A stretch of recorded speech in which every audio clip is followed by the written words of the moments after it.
অবস্থা একদমই ভালো না, তার কারণ হচ্ছে তুমি আর তোমার ল্যাম্বরগিনি। কি এক গাড়ি কিনছো রে ভাই, এখন বাংলাদেশের অলিতে গলিতে চিপা চাপায় শুধু তোমার গাড়ি নিয়ে কথা হচ্ছে। কিছু না গাইস, দু চাকার উপরে বিশ্বাস নাই তো তাই 4 চাকা নিয়ে নিলাম ল্যাম্বরগিনি।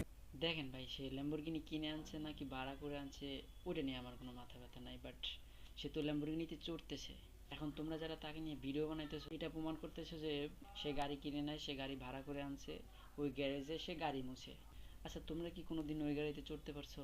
আচ্ছা চড়ার কথা বাদ দাও, কোনোদিন ওই গাড়ি চোখে দেখছো? আবার কিছু কিছু পাবলিক দেখলাম অপুর ল্যাম্বরগিনি কেনা নিয়ে তার পড়াশোনা নিয়ে টানাটানি করতেছে।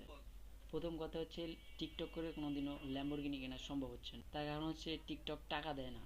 আর দ্বিতীয়ত পড়াশোনার সাথে ল্যাম্বরগিনি কেনার কোনো সম্পর্ক নাই। আপনি চাইলে পড়াশোনা করেও ল্যাম্বরগিনি কিনতে পারেন, আবার আপনি চাইলে পড়াশোনা না করেও টিকটক করে অপু ভাইয়ের মতো ল্যাম্বরগিনি কিনতে পারেন।